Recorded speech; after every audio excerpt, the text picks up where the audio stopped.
احمد، آخه تو دردت چیه؟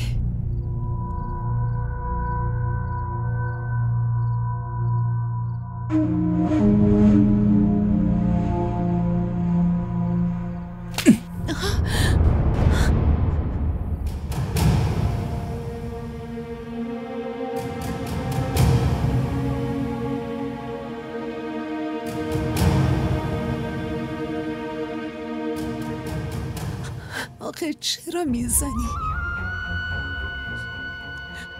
برای چی؟ مگه گناه و تقصیر من چی؟ من مردم، شوهر تو هم. و وظیفه تو اینه که به حرفام گوش بدی.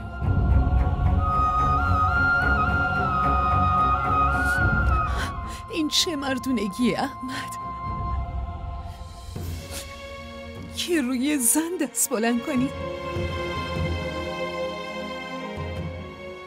من به حرف تو گوش میدم، از خونه بیرون میزنم و کار میکنم، خرج خونه رو من در میارم، ولی تو منو ضعیف فرض کردی و حرفای غیر منطقی داری به هم میزنی. دیگه بس احمد، دیگه بیشتر از این نمیتونم تحمل کنم. من همین امشب همه واقعیت رو به مامان و بابا میگم که اونجا تو چه شرایطی دارم با تو زندگی میکنم. چرا منتظر شب بمونی؟ چرا شب؟ همین الان بریم، همین الان میریم و همه واقعیت رو به پدر و مادرت میگی. یالا با من بیا. احمد لطفاً به حرفم گوش بده، الان وقتش نیست که بری جلوی مهمونم. اتفاقاً همین الان وقتشه. امروز جلوی همه آبروی و پدر و مادرتو میبرم. خیلی زبونت دراز شده نه؟ حالا بهت نشون میدم. نه احمد، خواهش میکنم، محض رضای خدا خواهش میکنم، لطفاً جلوی همه آبروی من و خانواده‌ام نبر، خواهش میکنم.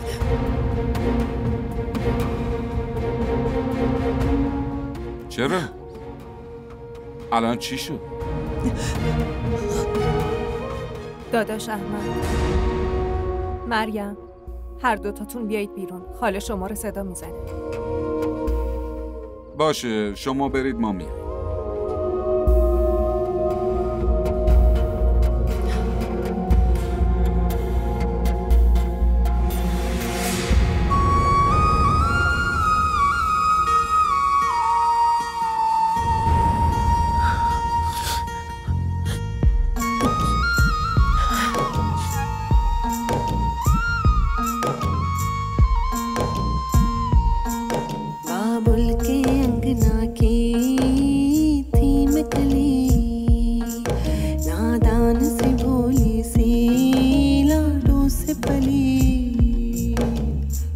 कैसा है नसीबा बाबुल रे, और मैं ना जानूं कैसा है नसीबा बाबुल रे, और मैं ना जानूं कैसा है नसीबा बाबुल रे, और मैं ना जानूं कैसा है नसीबा बाबुल रे।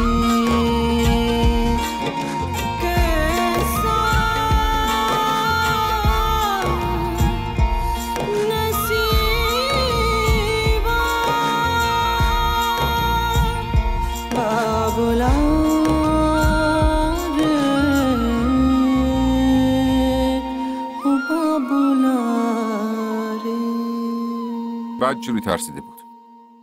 من بهش گفتم الان بری، هر چی که شده رو به پدر و مادرت میگم. بعدش افتاد به التماس. احمد نباید دهنتو باز کنی. اون خیلی نگران پدر و مادرشه و به هیچ وجه اونها رو ناراحت نمیکنه.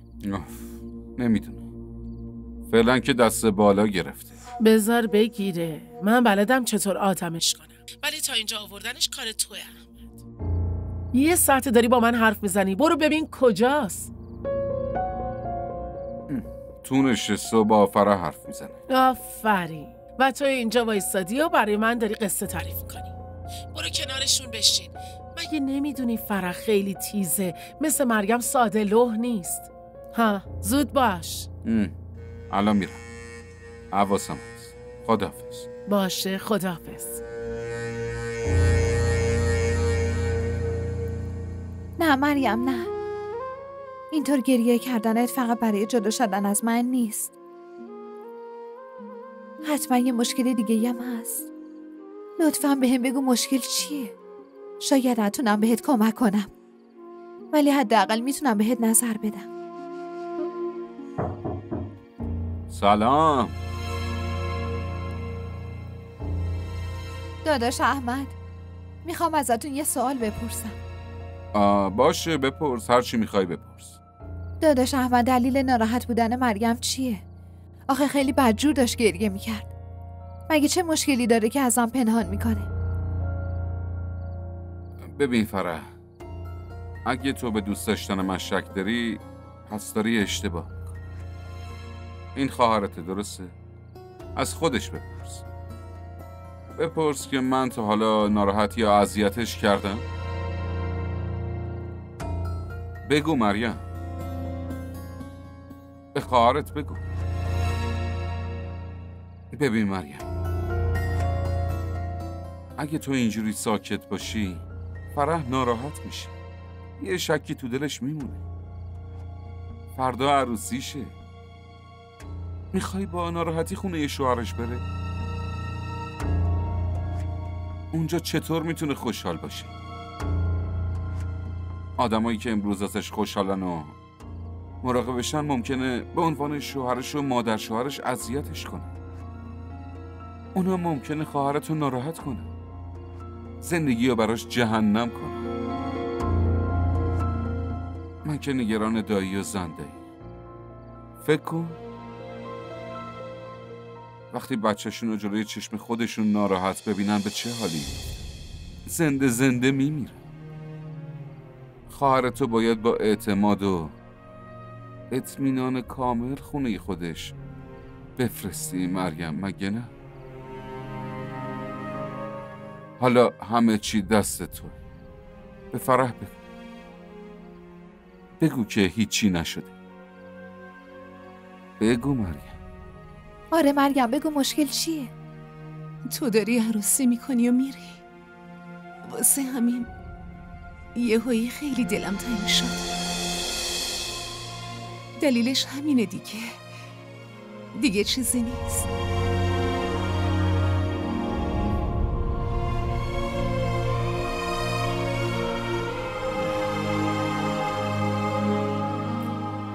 دیدی فرح؟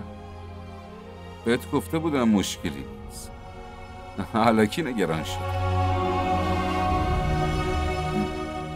فردا عروسیت. اگه همینجوری وایسی و حرف بزنی، فردا چطوری سر حال باشی؟ مگه نه مریم؟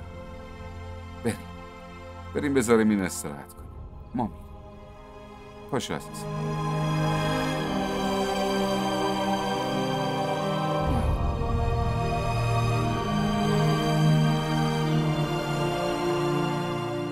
برو بخواب.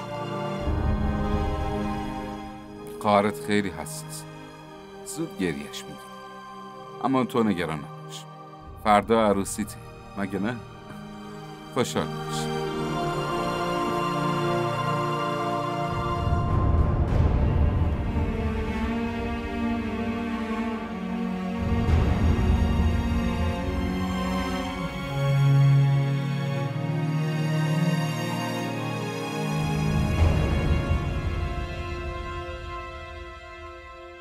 با من قهری؟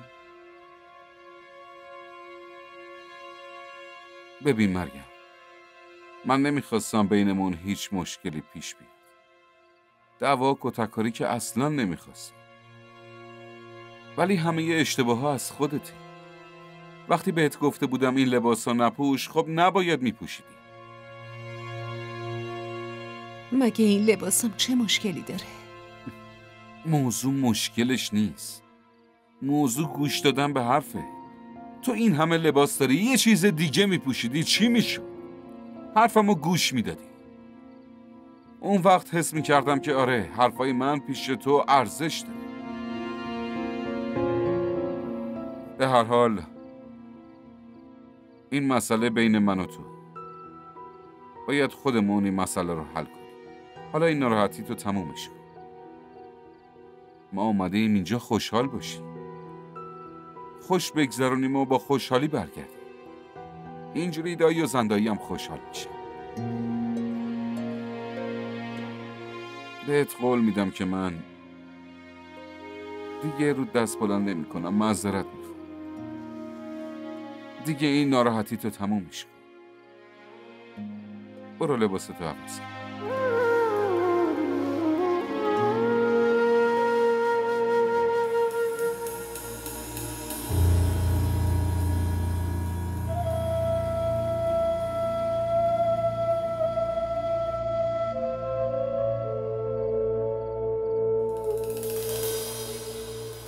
خیلی خوش گذشت.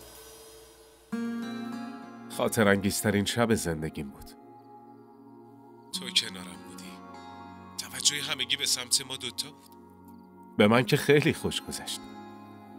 واقعا؟ و من امشب چطور شده بودم؟ دارم فکر میکنم که تو لباس شب حنا انقدر خوشگل شده بودی، پس فردا با لباس عروس چقدر خوشگل تر میشی. عرفان، اون همه عکس دوتایی که ازمون گرفته بودی و میشه برای منم بفرستی؟ فعلا نمیفرستم. چرا؟ وقتی اومدی اینجا دوتایی میشینیم و با هم میبینیم، میخندیم و خوش میگذرم. خب این چیزا رو ول کن. بهم بگو که فردا از من چه هدیه‌ای میخوای؟ هر چی باشه. نه بابا، انقدر حرف گوش کن. در ضمن این فقط برای امشبه یا برای همیشه؟ فقط برای امشبه. از این به بعد قراره خیلی اذیتت کنم.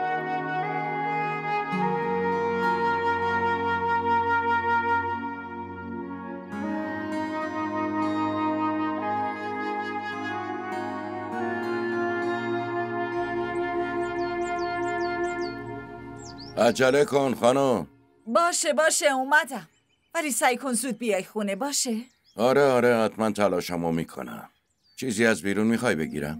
آره یادم اومد، پیش گل فروش برو و بعدم برو تالار و کارا رو زود تموم کن.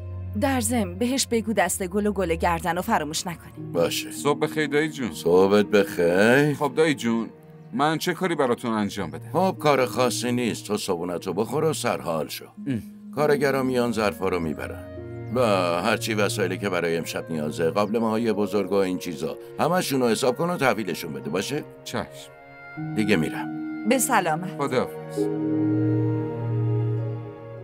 مریم کجا؟ زنده صبحونه درست میکنه؟ نه خیر پسرم، اونو فرح رفتن آرایشگاه. منو بیدار میکرد، من میبردمش. چه نیازی بود دوتاشون تنهایی برن؟ نه پسرم، داییت از شرکت یه ماشین با راننده خواسته بود. راننده تا شب کمک دستمونو میاد. یعنی چی؟ از همونجا مستقیم میرن تالا؟ نه اول میان خونه، هممون با هم میریم. داییت گوشیشو فراموش کردی. من میرم بهش بدم. خیلی فراموش کار شدی.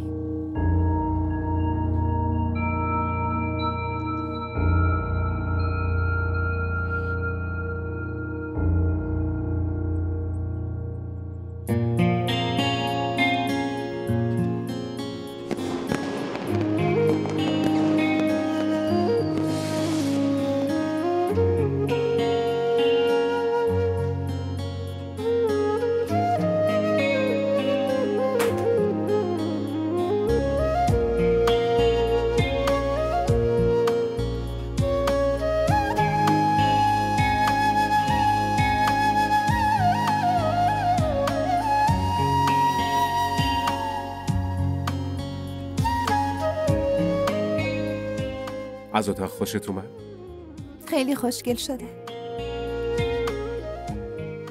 راستش خیلی جالبه. از بچگی خونه شما می اومدم، ولی قبلا این اتاق اونقدر به دلم ننشسته بود. برای منم اولین باره که تو رو اینجوری میبینم. خیلی خوشگل شدی. در ضمن توی تعریف کردن که تو خیلی خسیسی. حداقل توی دوست داشتن خیلی خسیس نباش.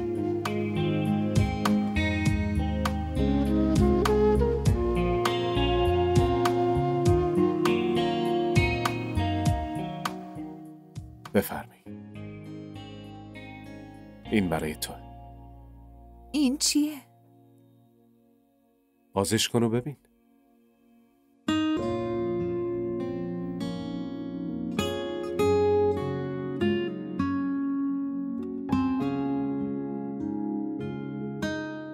چی شد؟ خوشت نیومد؟ خیلی قشنگه.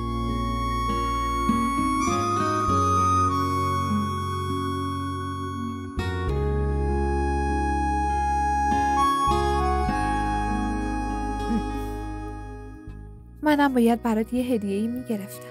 فرح،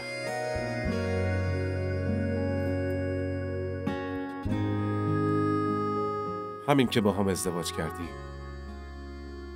بزرگترین هدیه زندگی رو به من دادی. عرفان تو خیلی خوبی. من تلاشمو میکنم که جواب این دوست داشتن تو با عشق و محبت و دوست داشتن بدم.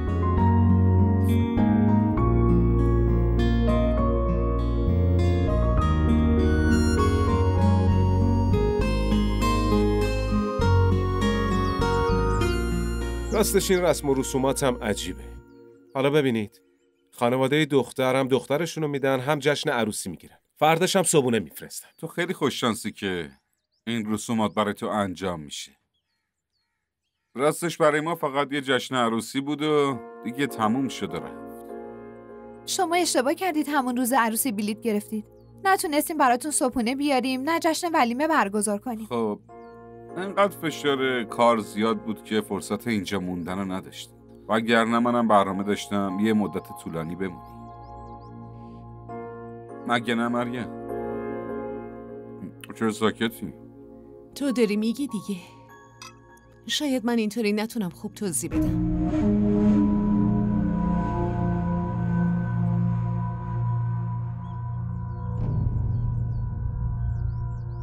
راستش زندایی گفت که شما هم بیاید خاله. نه من برای شب خیلی کار دارم. این عروس و دومات دارم باهاتون میان. در ضمن اگه داداش جمال و آبجی ریحانه هم میومدن خیلی خوب میشد. آره والا. ای بابا احمد بگیر، تو که هیچی نخوردی. بفرمایید. نه داداش دیگه سیر شدم. تو بخور. در ضمن ساعت قشنگی. باید قشنگ باشه. هدیه شما دوتا.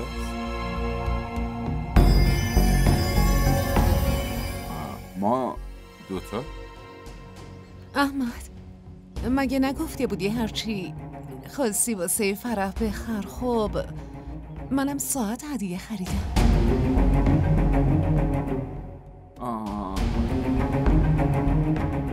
خیلی بهت میاد. ممنونم.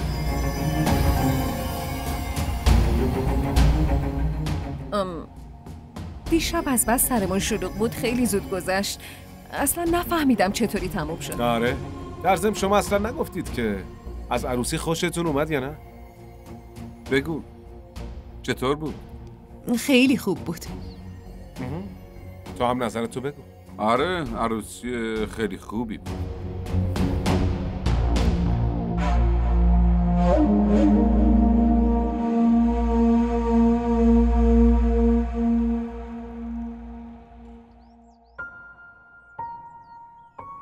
احمد تو چرا اومدی اینجا؟ بیرون همه دارن از تو میپرسن. ساعت به اون گرونی و چطور تونستی بخری؟ از همینجا خریدمش. پولش از کجا بود؟ مامان پولشو داد. زنده‌ای؟ آره. دروغه. تو داری دروغ میگی. مامان میخواست که یه هدیه خوب از طرف دوتامون بگیرم. اون میخواست که جلوی عرفان آبروی ما نره. احمد تو در مورد شرایطمون همه چی رو بهش گفتی؟ اون مادره بالاخره یه چیزایی حد زده، خودش میفهمه. تو برو من میام.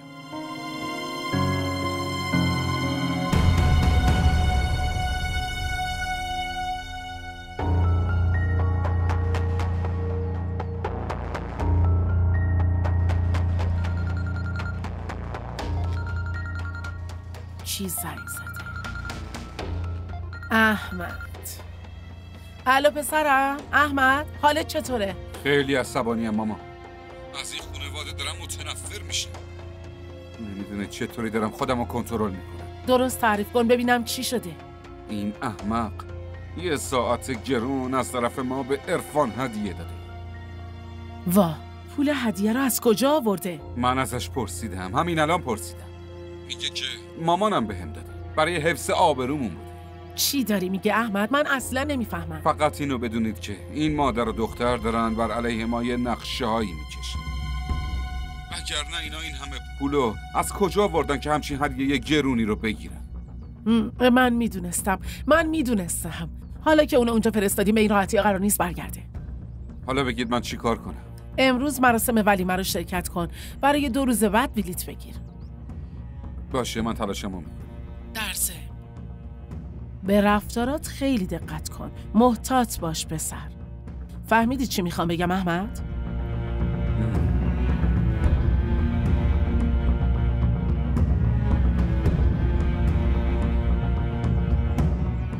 چی شده مامان؟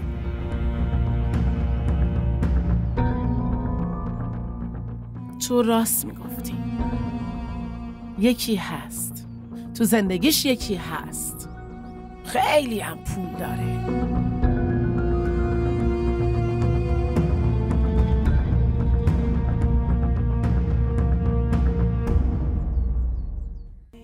شوهر خاله، این برای شماست. این چیه پسر؟ یه هدیه کوچیک از طرف من و مامان و فرح برای شماست. موبایله. ای بابا، به این چه نیازی بود؟ اینو نمیتونم قبول کنم.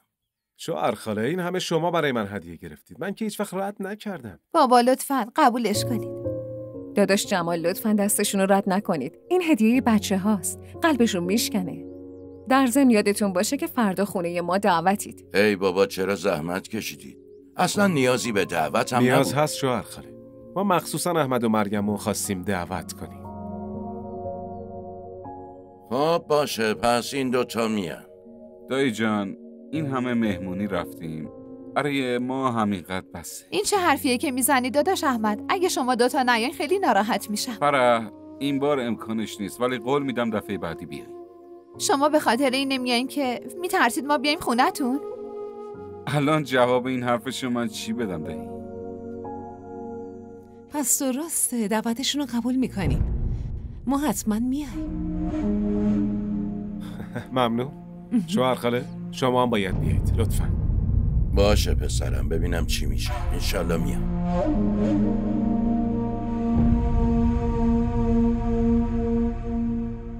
توی خونوادت همه محبت و همه احترام فقط برای اونه.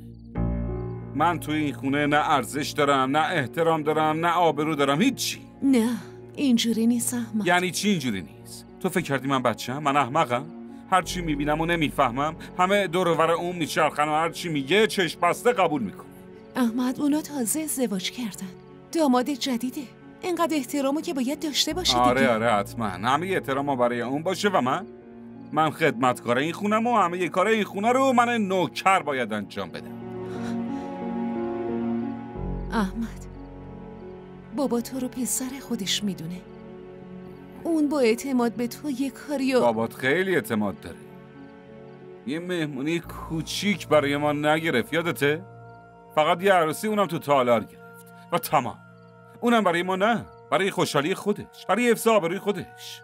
یه بار نکرد زنگ بزنه و از مامانم بپرسه که تو چه شرایطی زندگی میکنه. حداقل از من میپرسید که پسرم تو خواسته ای، خواهشی، چیزی داری؟ نه، به زبون میگی که این پسر خودمه. پسر بودم بره به درک. من نمیخوام پسر کسی باشم. داماد. میخوام داماد باشم. داماد بزرگ این خونه باشم. اون آبرو و احترامی که لایقشم، من اونا رو میخوام. پسر کیلو چند؟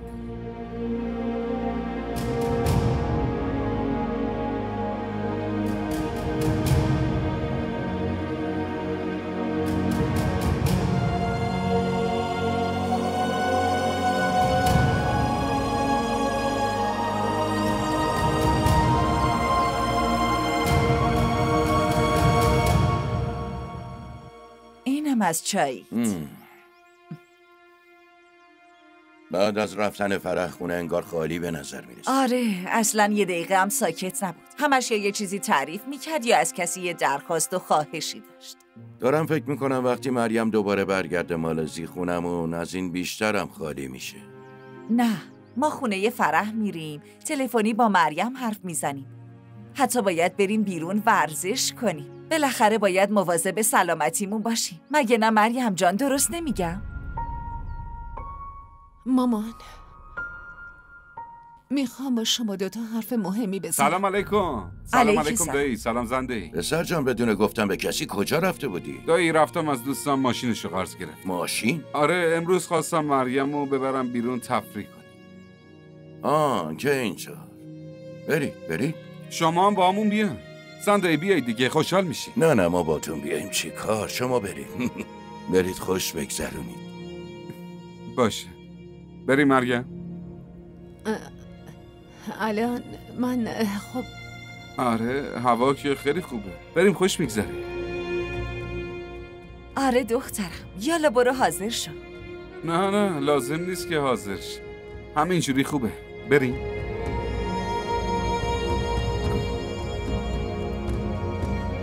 خب دایی جان خدا نگهدار. خدا نگهدار. خدایا شکرت.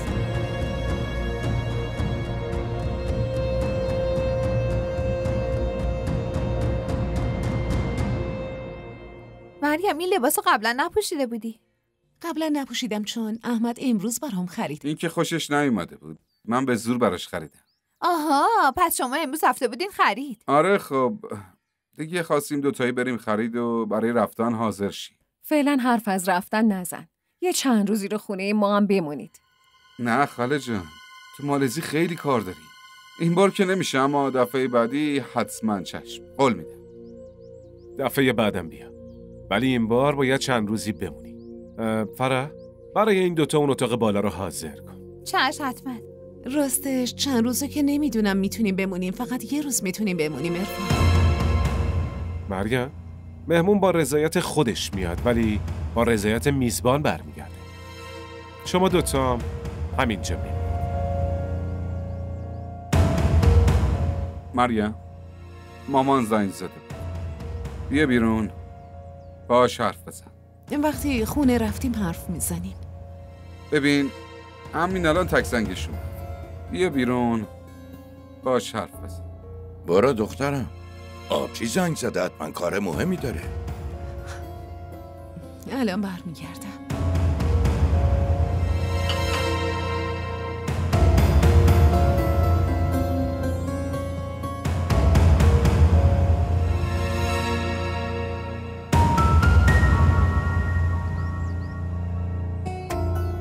وقتی میگم نمیتونیم بمونیم چرا قبول میکنی؟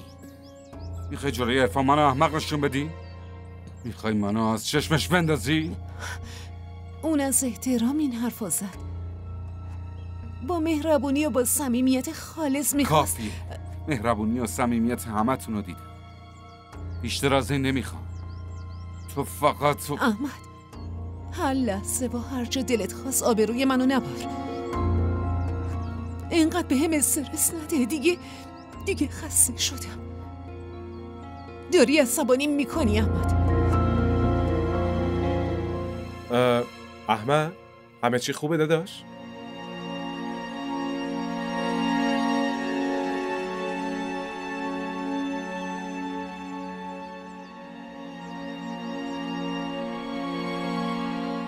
همه چی خوبه پسر؟ اگه مشکلی هست میتونی به من بگی. شاید بتونم راه حلی براش پیدا کنم. داداش من اصلا نمیفهم. آخه مگه من چی کم دارم؟ مگه من چی میگم که همیشه به هم بی احترامی میکنه؟ سر هر چیز کوچیک دعوا را میندازه. همش دعوا میکنه، یه عالمه قر میزنه. مریم؟ قر میزنه و دعوات میکنه؟ آره. اصلا میدونی الان سر چی لج کرده بود؟ سر چی؟ میگه 1 ماه و نیم میخواد اینجا بمونه. من برگردم. خب بذار بمونه داداش. ببین الان که برای عروسی من اومدید، نمیدونیم دفعه بعد کی قراره. نه عرفان، حال مامانم اصلا خوب نیست. اون مریضه. به خدمتکارا که نمیتونستم بسپارمش. خونه شوهر خواهرم گذاشتم و اومده. حالا خودت بگو غیرت من چطور به این چیز اجازه بده که مادرم و خونه خواهرم بذارم بمون؟ غیرتم حتی به این اجازه نمیده که من یه وعده غذا خونه خواهرم بخورم. حالا این مسئله رو من چطوری به این بفهمم؟ احمد اگه تو اجازه بدی من باش حرف نه بزنم. اصلا نیازی نیست حرف بزن. من به روش خودم با محبت و مهربونی سعی میکنم این موضوع رو حل کنم. بین زن و شوهر نفر سوم نباید باشه. درست نیست. به هر حال ممنون.